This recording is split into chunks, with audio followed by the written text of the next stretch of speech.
Hi, everyone, and welcome to another episode of the Sibme Coach Replay Show.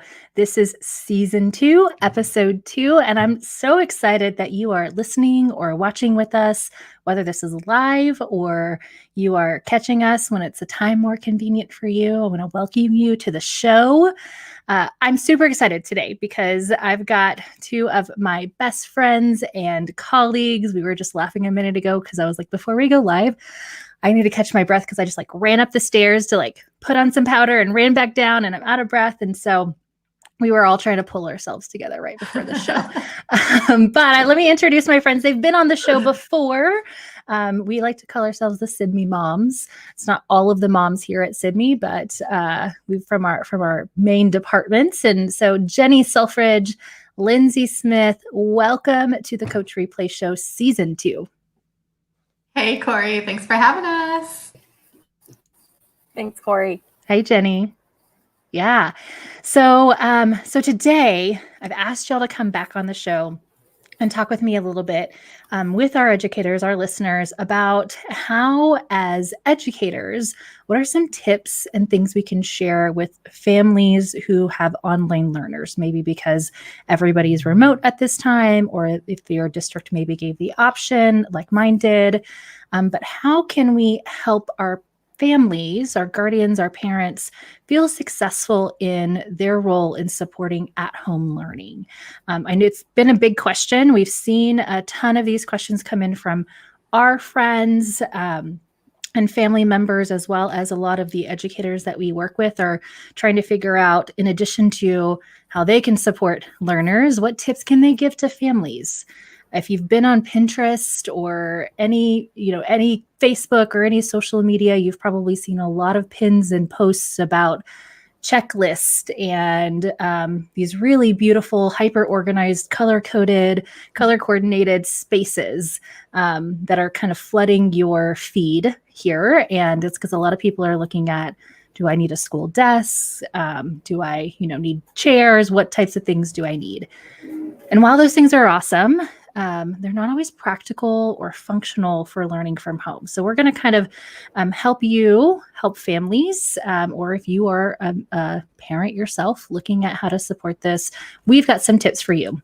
As moms of kids of various ages with various kind of work right now. So mine I've got a kindergartner, a third grader, and a fifth grader this year who will be learning online this whole first semester. And I work from the home. So there's going to be Monday mornings at 9 a.m. All four of us are going to be Zooming. So I don't know how that's going to work as far as bandwidth, but we'll be working with the school's schedule on top of my schedule. Jennie, tell us a little bit about your kind of setup and arrangement this year with your kids. So I have 5 still schooling at home. And so I have a 4th, 5th, 6th, 8th, 9th grader. And so we also are starting on Monday. And one note about our school district started, I homeschool mine, so just from home. So we're not connected to any district right now. But our district did start school this week and took out internet in the whole town. So right. I'm sure they're rolling out, so, a lot of flexibility, right? Like we're going to talk a lot about flexibility in our schedule. Lindsey has a great tip for that she's going to get into. But, when that went south on them, I thought about that on, it was on Tuesday when they started and all of a sudden nobody in the whole town had internet and how they had to roll with that, right? Like they're still teachers. These are still students. We still had to make something work. And so whether they had to get on the phone or whatever they had to do, that it still rolls. So sometimes with technology, it's not going to go seamlessly. Sometimes with children, it's not going to go seamlessly. And sometimes as a mom, it doesn't go seamlessly. So being prepared to have those plan Bs, I think is going to be, especially when you're together all the time, like we have been for so long now. Mm-hmm. Mm-hmm. Absolutely. And then Lindsey, tell us a little bit about your setup this year. Yeah, so my son is going into his pre-K year. And he had started with preschool last year. Of course, that's not in the cards for us this year. And to start with, there's not a virtual option. So I am embarking on a homeschool journey this fall, and we'll just sort of see how that goes. But of course, I work from home too. which, I've done with him since he was a baby, but certainly this year will be looking quite different for all of us for lots of different reasons. Mm-hmm. Yeah, definitely.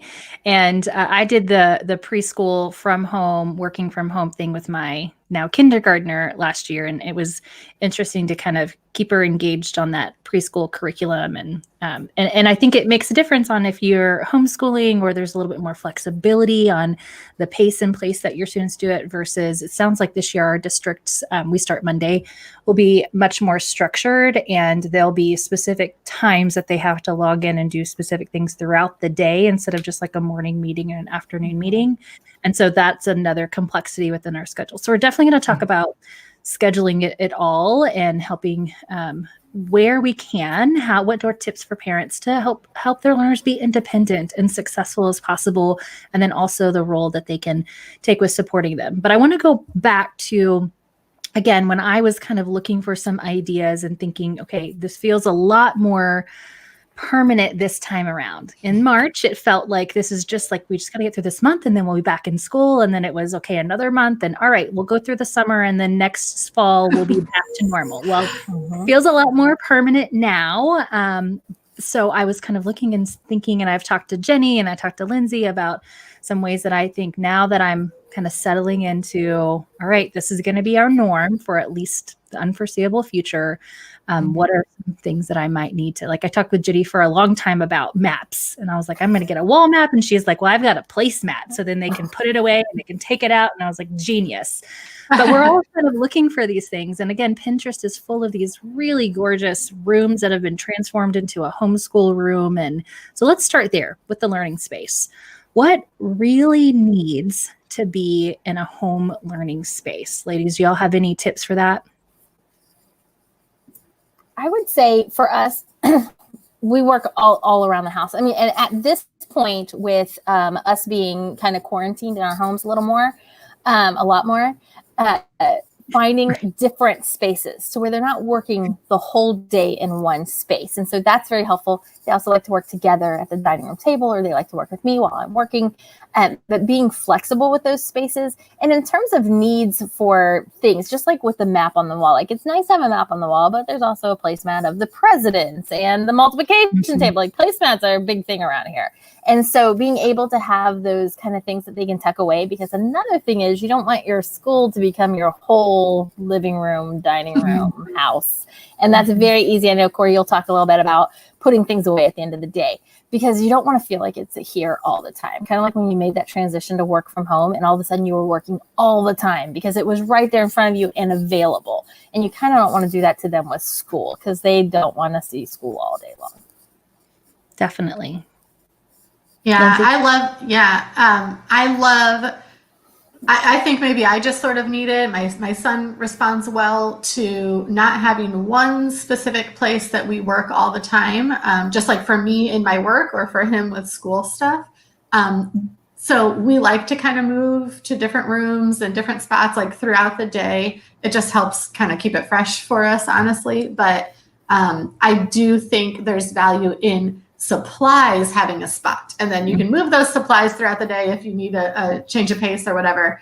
But I love the ideas of supplies having a spot, and so that feels kind of organized and compartmentalized, and it's not chaotic that way. Yeah, I mean, and again, let's be honest. And I have a space. It was originally the dining room. It was too small for our big dining room table, which is where I'm sitting now. Because sometimes I work from the dining room table, or I'm in the sunroom, or sometimes I'm working from the couch if it's late at night. I don't have any meetings, but I move myself around based off of kind of where I need to be. And we turned our mudroom type area into kind of the learning home base, where there's a table there for them to work, and that's probably where they'll start out during the day. But when we're all four on Zoom meetings, we all four need to be in a different space and spread out so we don't hear each other's, even if they have their headphones on, they're still at some point going to be talking, and that's going to distract me. It's going to be where I bring my kiddos who are struggling with staying focused back, but otherwise we did this last spring, they will, go and work in a more comfortable chair than the bar stools that I've got in there right now for the counter height table. So one of the things that I have that I kind of identified as an essential thing is a clipboard. And this year I got my kids some fun clipboards. I think I got these at like the Target bin or something, or Staples, but they each have their own clipboard. And this is where if they've got to be doing any kind of writing material, they've got it here. We do checklists to kind of keep them going. So I found these great wipe on, wipe off, but not a necessity. But this is the thing that's going to save my life this year as far as this portable learning space. When they move out of that room where they're going to keep all of their devices charged and all the materials are going to be housed in the bins, this is their like move around the house bin. They can set their computer in here and their clipboard, and they can go sit in the living room or go sit at the kitchen window or outside on the porch, and they've got something to kind of contain and keep their pencils from rolling all over the place. I love that. Yeah. So, and then just really thinking about identifying a few spaces in your house where they can move around, where there's an outlet nearby that maybe has some good lighting and is quiet, maybe not in front of the TV, or if it is in front of the TV's off. Those types of things are helpful for families just so they can kind of just feel comfortable in their own environment. It's flexible seating, right? You've got seating in the classroom. I think there's so many if you're at home this year and you didn't plan to be, there's a lot of negatives there, right? So I think it just does us all a service to try to take advantage of any perks that might happen to come along with this negative situation, So if one of those is like your kid can like make a reading nook full of pillows in the corner and like do their little lesson from there. I mean, if that's going to get us through the day, like let's not pass up that opportunity, Yeah.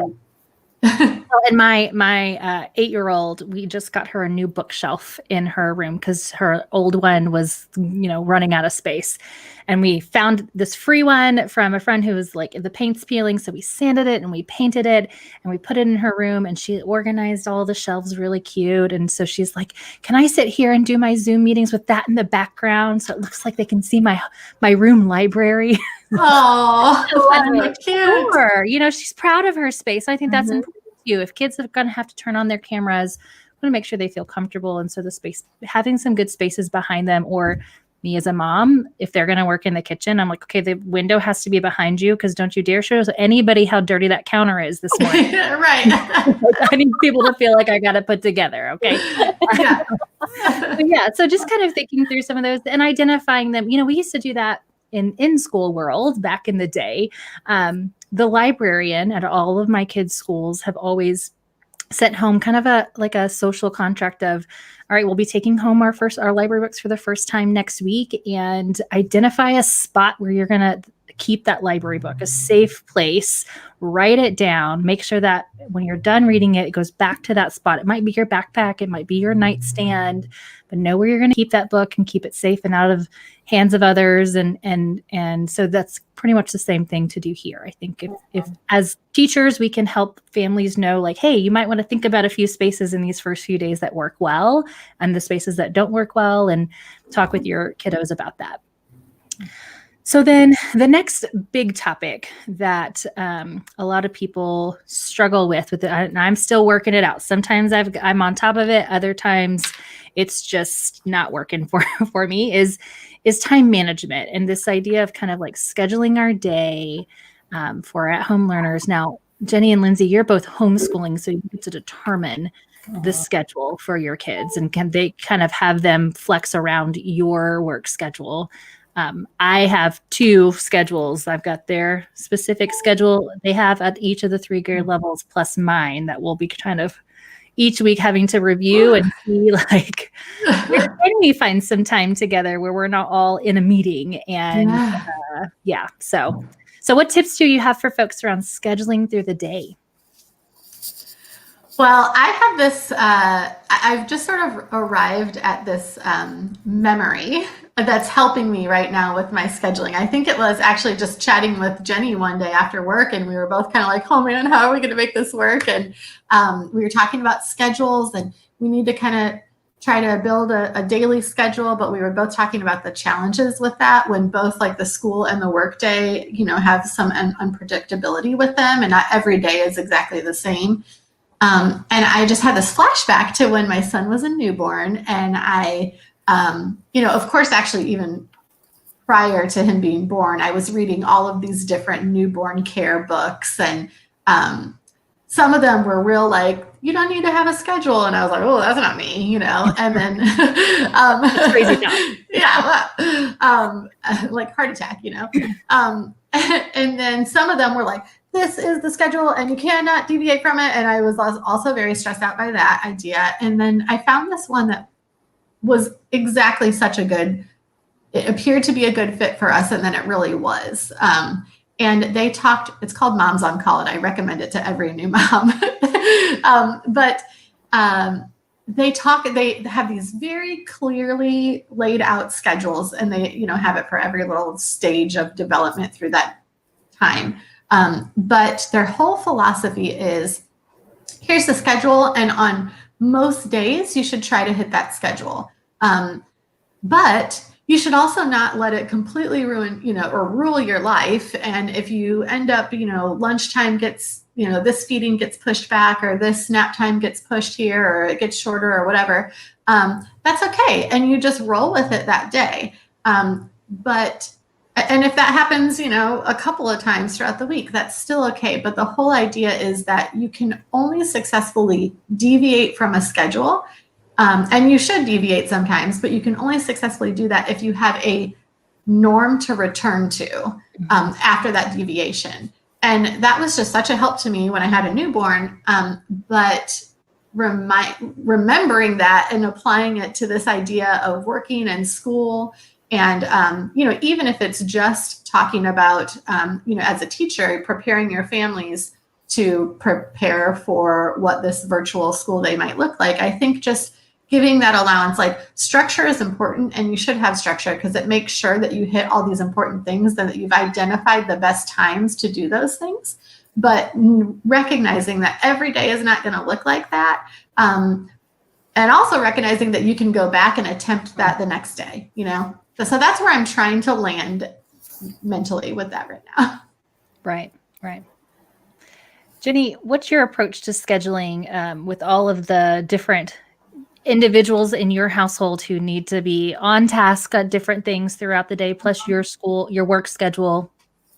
Well, we schedule around a couple of different things. My older ones who need the device, so we'll have to trade off devices sometimes, and so we'll schedule around that, as well as just making sure that I'm available when they need me. So sometimes when you work at home and school at home, which a lot of us find ourselves doing now, we want to prioritize work, which is super important, but we need to recognize that our kids can't wait until 5:00.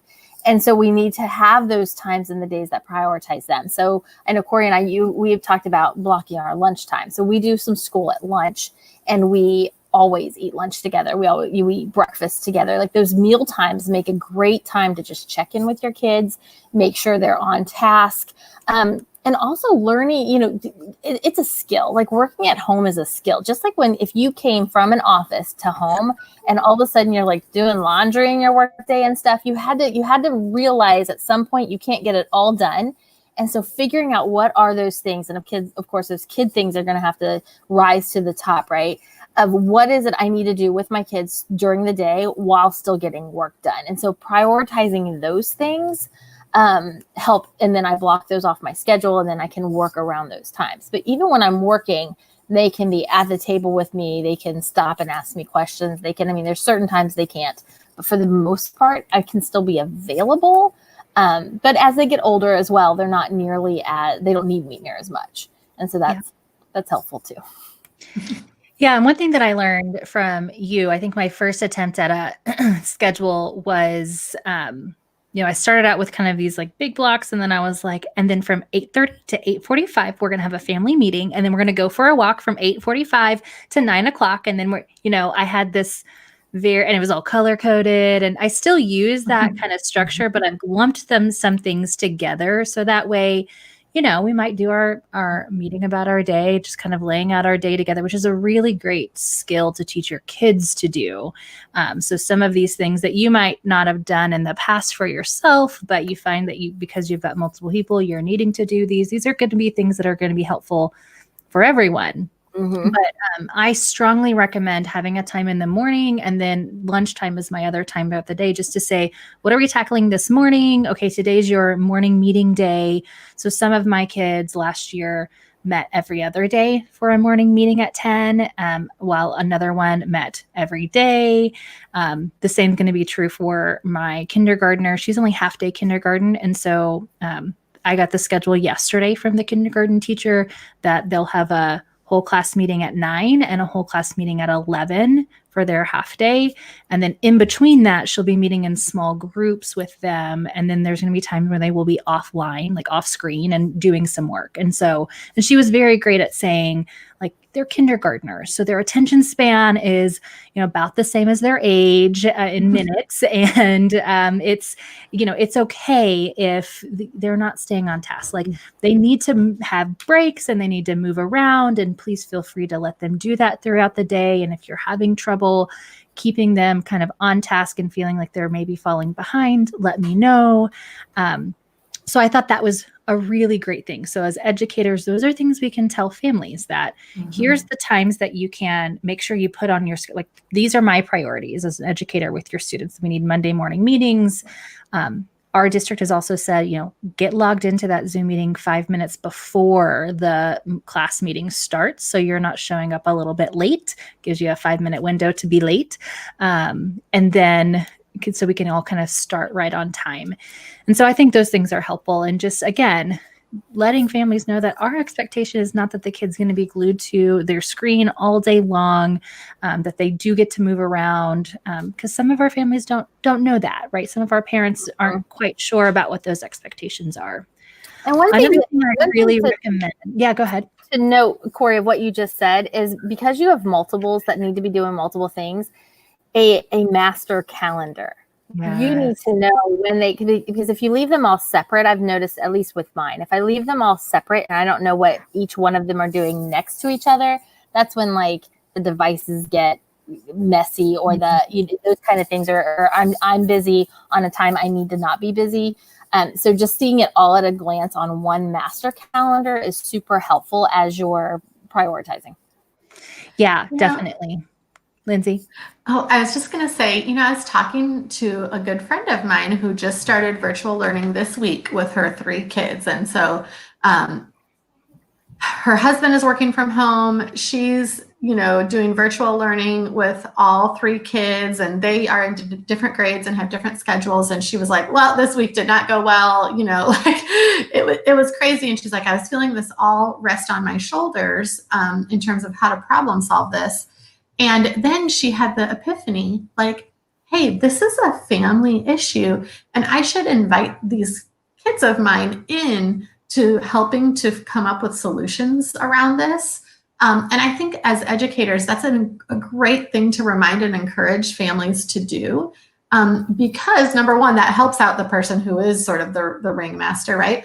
But man, I talk about not missing an opportunity to help little people become problem solvers and solution seekers and critical thinkers, and like the math involved in like lining up these times. And I just think, if we empower, also there's greater buy-in to some solutions when, kids are part of those solutions. And so like really having to think critically about, like, well, I have to do this at this time, and my brother has to do this, and my mom's doing this. So how are we going to make this work? And I might have to offer up some give and take here. I mean, those are amazing skills, So I think as educators, we should encourage folks to, make this a group solution.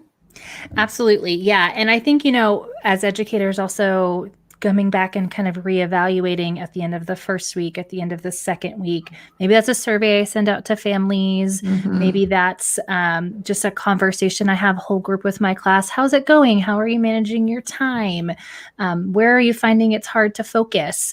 Those types of things can all be really helpful. So I'm also a big fan of like a nightly checklist. And we talked a little bit about this earlier this week. And so this is where I'm going to bring in, again, don't forget, you can download the this resource I'm going to share here on my screen, but we've got the checklist kind of embedded in this. So this is from the notes and takeaways for this episode. If you're listening on a podcast, you can find this in the show notes.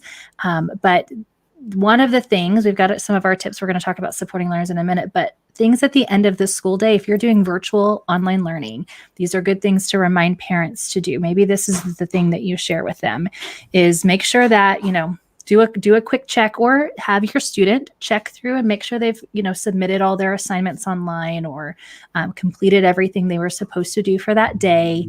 Then put away those learning materials and plug in your devices so they start out tomorrow at 100% charged.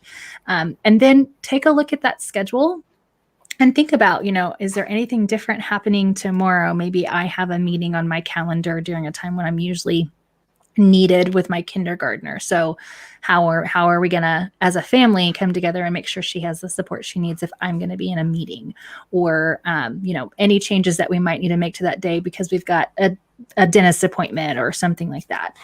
And then if you can prepare materials, this is one of yours, Lindsey, if you can prepare those materials ahead of time, even packing a lunch and putting it in a lunchbox, even though you're from home, those things can just help our sanity as parents and as families. And again, some of these things might not be things that our families are thinking about because they're not working virtually as well, like plugging in a device every night, those types of things can be very, very helpful. So let's talk about the next thing as we kind of wrap up for today's episode. And that's really the role of the family in supporting the learning. And here's the thing I want to really make sure that teachers share with our families, because a lot of parents are like, I don't know 5th grade math. Like, it's changed so much. I don't know that whatever strategy, because I don't. You don't have to be the home teacher unless you're like a Jennie and a Lindsey and you're homeschooling. You don't have to become the teacher, have a degree in education or child development. You are the parent, and that relationship is the most important relationship. So how can you support your child to be successful in whatever they do? And some of the tips we've shared already in this episode around problem solving and helping them identify when they're on and off task, and those executive functioning skills around, working with the schedule. Those are the things that I think as parents, that's kind of where I see my role. I see myself as maybe a learning coach in, hey, have you asked your teacher for extra help? Or did you put that question in there? Or did you check, are you using your checklist?